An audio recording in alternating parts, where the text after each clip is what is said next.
Imagine this, farmland bought by Chinese entities, our foreign adversaries, sitting right next to America's most sensitive military bases.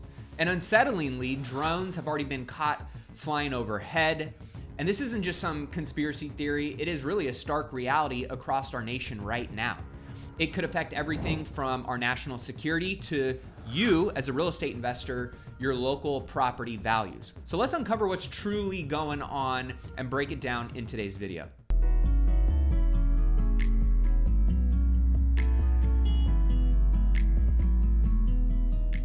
What's going on, wise investors? Welcome back to the channel where we help you build wealth through commercial real estate. The numbers are alarming. Over 350,000 acres of U.S. farmland are currently owned by Chinese nationals or entities across at least 27 states. And while that is a fraction of the nearly 46 million acres of foreign-owned farmland in the U.S., the majority stakeholder being Canada, here's really where I see the critical concern. A significant portion of that Chinese-owned land is strategically located directly, and I mean directly, next to at least 19 U.S. military installations, which you can see here in this photo.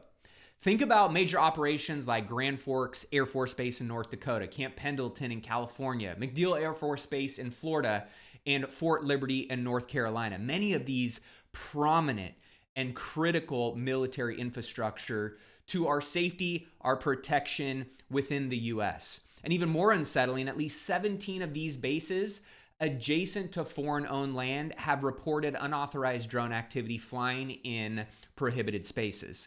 Now, is this just simple agriculture and a good store of value by buying dirt within the U.S., or is this something far more sinister that we should be taking a deeper look at? We're talking about potential surveillance, espionage, or even sabotage capabilities right on our doorstep that has proximity to some of our most important military infrastructure when we may have a national emergency.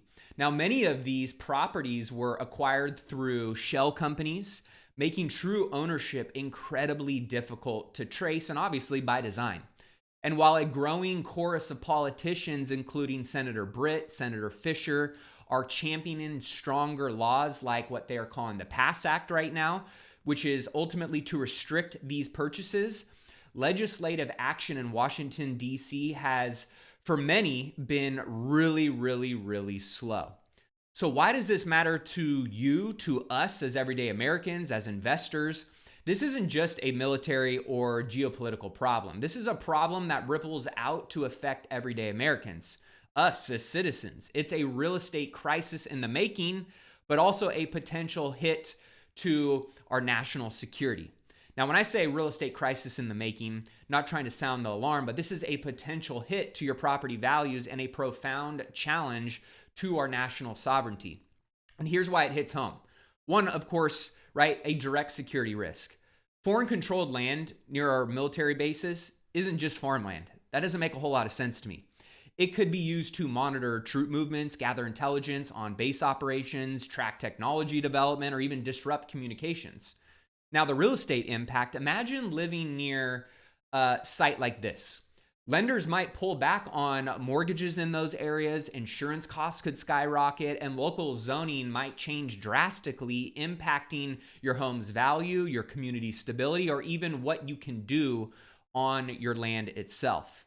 Now, the other thing that I think about is this erosion of public trust. If our government can't or won't prevent adversarial nations from buying land, and we're just going to allow these types of investments to happen adjacent to our most sensitive military sites, what else are we failing to protect, right? This erodes trust in our leadership and leaves us vulnerable. Now, the good news is over 20 states, including Florida, Georgia, Michigan, and even Alabama, have already started passing laws restricting foreign purchases near sensitive sites, which I think is a great start. And the Committee on Foreign Investment in the U.S., CFIUS, is beginning to expand its jurisdiction over these real estate transactions. But despite these critical steps, there's still no comprehensive national policy banning these purchases outright from adversarial nations like China, Russia, Iran, North Korea. So what can we as investors, as developers, as concerned citizens do to protect US land, and our national security. Here are some smart, actionable moves that I think would give us the ability to walk this back or at least prevent it from happening in the future. Now, if you're a real estate investor, just screen your deals meticulously, right? If you're involved in real estate investing, especially near military installations or critical infrastructure, which again can be a great draw for stability in certain markets, just make it your business to know exactly who owns the neighboring land.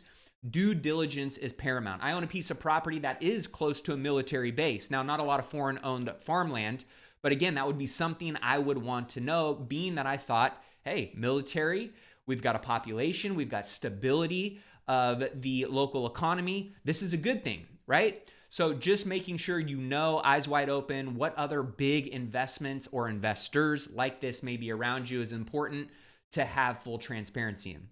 Now, negotiating strong clauses. When possible, add protective language to contracts that restricts foreign transfer of ownership or mandates U.S. government vetting for future sales. This is something that you can do in your own investments that could prevent who owns this type of product in the future. And just support state and federal action. Engage with your local and state representatives. Vote for policies that prioritize national security over foreign profit. And if we can support federal legislation like the PASS Act that aims to close these loopholes, that's one big step in the right direction.